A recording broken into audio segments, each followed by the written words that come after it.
Assalamualaikum warahmatullahi wabarakatuh. Saya Saptanisa Andini dari Prodi D3 Analis Kesehatan A dengan NPM 3118084. Di sini saya mewakili dari kelompok 2 dan akan nanti dijelaskan juga dengan teman-teman saya yang lain. Di sini kelompok 2 akan membahas tentang klasifikasi ilmiah dari Streptococcus agalactiae, di mana domainnya itu bakteri, divisi dari Firmiculae, kelas Bacilli, memesan dari Lactobacillales, keluarga dari Streptococcaceae, marganya dari Streptococcus, dan jenisnya dari Streptococcus agalactiae. Dan nama binomialnya adalah Streptococcus agalactiae. Di sini Streptococcus agalactiae ini merupakan klasifikasi dari Rebecca Lanceville. Lanceville ini dibagi atas 10 serotype. 10 serotype ini dari 1A, 1B, 2 sampai dengan 9.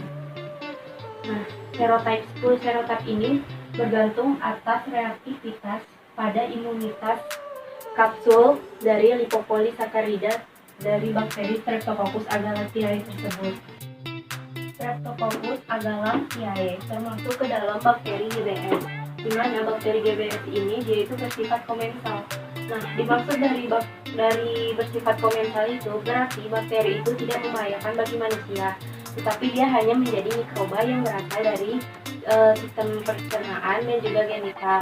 Tetapi bakteri GBS itu lebih kepada sifatnya itu seperti infeksi intensif, di mana infeksi itu lebih terdapat kepada orang yang sistem imunnya terganggu, kepada bayi baru lahir, dan juga orang tua yang sistem imunnya sudah tidak bagus lagi. Sekian dari saya menjelaskan mengenai klasifikasi ilmiah Streptococcus agalactiae. Selanjutnya karakteristik yang akan dilanjutkan oleh Yeni. Sekian dari presentasi saya. Terima kasih.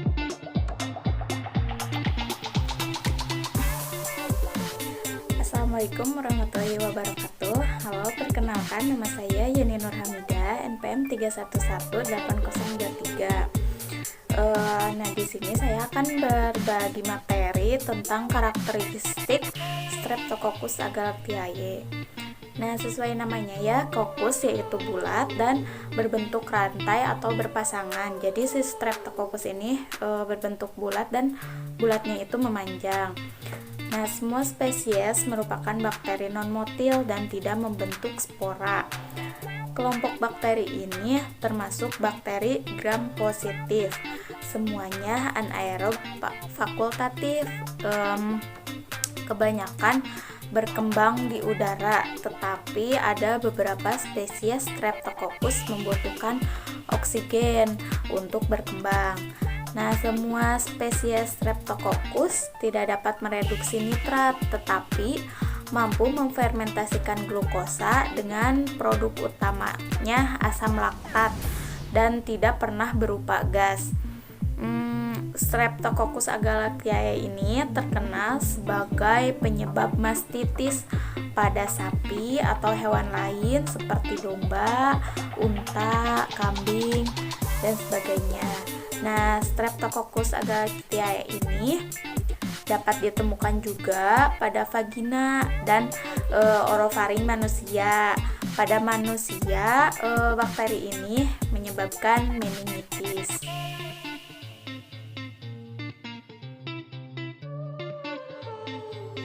Streptococcus agalactiae adalah patogen manusia yang penting yang menyebabkan infeksi neonatal parah. Selama infeksi, Streptococcus agalactiae menjajah dan menyerang sejumlah kompartemen inang yang berbeda. Molekul bakteri termasuk kapsul polisakarida, hemolisin, peptisidase, C5A, protein C, hyaluronate, dan sejumlah komponen bakteri yang tidak diketahui menentukan interaksi dengan jaringan inang. Assalamualaikum, perkenalkan nama saya Ripka Wedini dengan NPM 3118036. Di sini saya akan menjelaskan tentang patogenesis dari virus Streptococcus agalactiae atau GBS. Proses infeksi pada mastitis terjadi melalui beberapa tahap, yaitu adanya kontak dengan mikroorganisme di mana sejumlah mikroorganisme mengalami multiplikasi di sekitar sphincter. Kemudian dilanjutkan dengan masuknya mikroorganisme akibat lubang puting yang terbuka ataupun karena adanya luka. Tahap berikutnya terjadi respon imun pada induk semang. Respon pertahanan pertama ditandai dengan berkumpulnya leukosit-leukosit untuk mengeliminasi mikroorganisme yang telah menempel pada sel-sel ambing. Apabila respon ini gagal, maka mikroorganisme akan mengalami multiplikasi dan sapi dapat memperlihatkan respon yang lain, misalnya demam. Peradangan pada ambing diawali dengan masuknya bakteri ke dalam ambing yang dilanjutkan dengan multiplikasi. Sebagai respon pertama, pembuluh darah ambing mengalami vasodilatasi dan terjadi peningkatan aliran darah pada ambing. Permeabilitas pembuluh darah meningkat disertai pembentukan produk-produk inflamasi seperti prostaglandin, leukotriene, protease, dan metabolit oksigen toksik yang dapat meningkatkan permeabilitas kapiler ambing. Adanya filtrasi cairan ke jaringan menyebabkan pembekakan pada ambing. Assalamualaikum warahmatullahi wabarakatuh. Perkenalkan, nama saya Ahmad Sadikin dengan NPM 318074. Di sini saya akan sedikit menjelaskan tentang jaminan mutu pemeriksaan Streptococcus agalestiae.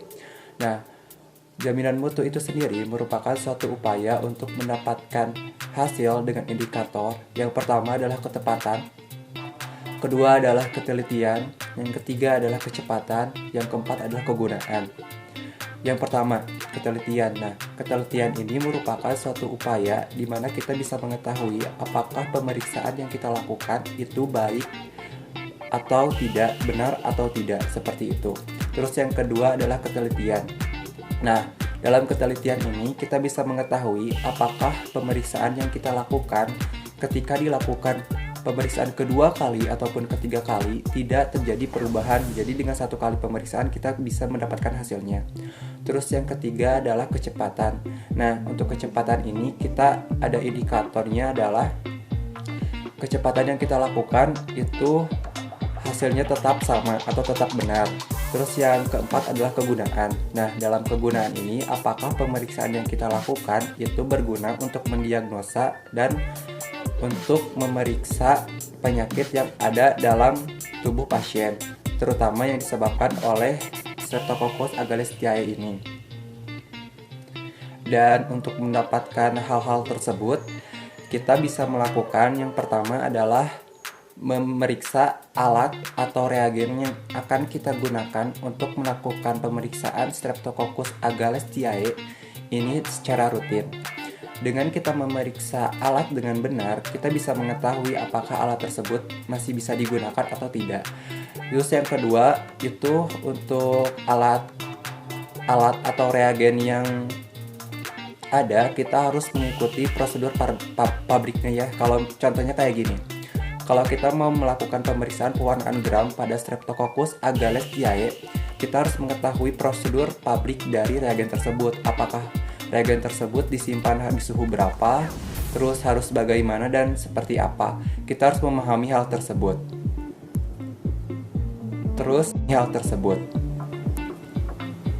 Terus ada juga cara kita menyimpan kultur murni dari Streptococcus agalestiae ini. Untuk penyimpanan Streptococcus agalestiae ini, kita harus benar-benar steril, dalam arti kultur murni yang kita dapatkan tidak boleh terkontaminasi oleh organisme lain ataupun zat lain yang nantinya akan mempengaruhi hasil yang kita lakukan.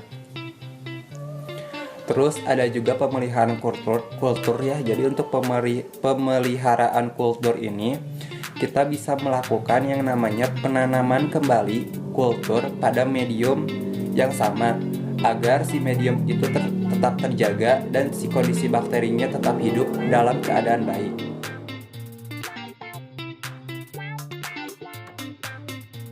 Baiklah teman-teman, di sini saya akan menjelaskan tentang isolasi dan identifikasi Streptococcus aegyalactiae uji biokimia. Uji biokimia yang pertama yaitu ada uji katalase. Koloni yang diduga Streptococcus aegyalactiae diambil dengan menggunakan ose steril, kemudian disapukan pada objek gelas.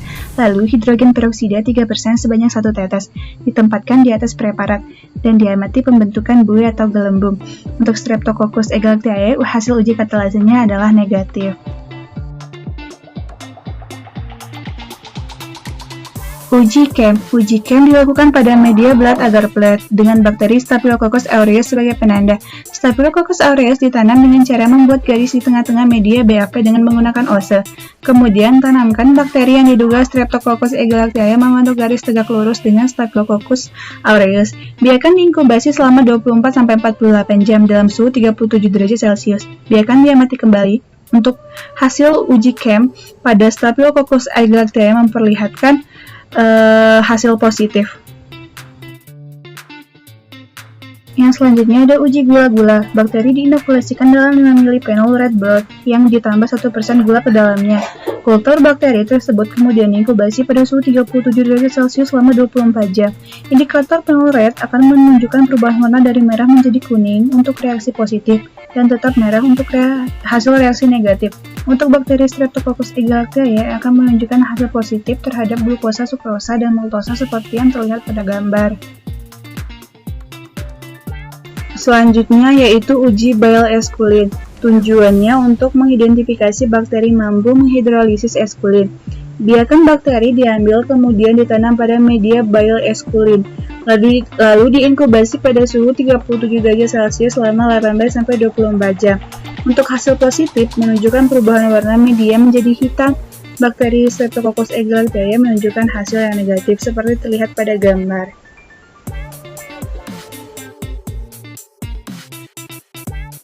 Uji motilitas dan uji indol. Bakteri diinokulasikan pada media motility indol ornithin. Dilakukan secara aseptis dengan menggunakan ose steril yang mengandung isolat bakteri yang diduga. Lurus ke dalam tabung kemudian diinkubasi pada suhu 37 derajat Celcius selama 24 jam. Kemudian ditambahkan reagen Covax sebanyak 0,2 ml. Bakteri yang tumbuh menyebar dari garis tusukan menunjukkan sifat motil, sedangkan bila tumbuhnya mengikuti garis tusukan menunjukkan sifat non-motil. Hasil reaksi positif ditandai dengan adanya bentuk cincin merah pada lapisan atas media, sedangkan hasil reaksi negatif ditandai dengan terbentuknya cincin kuning. Bakteri Streptococcus aegyalactiae yang menunjukkan hasil negatif untuk uji motilitas dan uji indol. Bakteri diinokulasikan dengan menggunakan ose ke dalam media urea broth, kemudian diinkubasi pada suhu 37 derajat Celcius selama 18-24 jam. Hasil positif menunjukkan perubahan warna media menjadi merah muda. Bakteri Streptococcus aegyalactiae menunjukkan hasil negatif, seperti yang terlihat pada gambar. Yang terakhir yaitu uji hemolisis atau uji patogenitas. Pengujian terhadap patogenitas dari Streptococcus aegyalactiae dilakukan pada blood agar plate atau BAP. Diambil koloni yang diduga Streptococcus aegyalactiae dari nutrien agar dengan ose, kemudian ditanam pada media blood agar plate dengan menggunakan metode Gores, lalu diinkubasi selama 18-24 jam. Patogenitas Streptococcus aegyalactiae ditandai dengan kemampuan melisiskan sel darah merah. Nah, di sini dapat dilihat dengan adanya zona bening di sekitar koloni pada media blood agar plate. Bisa terlihat ya pada gambar gitu. Untuk yang terakhir ada uji hemolisis atau uji patogenitas. Pengujian terhadap patogenitas dari Streptococcus aegyalactiae dilakukan pada blood agar plate. Diambil koloni yang diduga Streptococcus aegyalactiae dan dari nutrien agar Na dengan ose, kemudian ditanam pada media blood agar plate atau BAP dengan menggunakan metode Gores, lalu diinkubasi selama 18-24 jam. Patogenitas Streptococcus aegyalactiae ditandai dengan kemampuan melisiskan sel darah merah.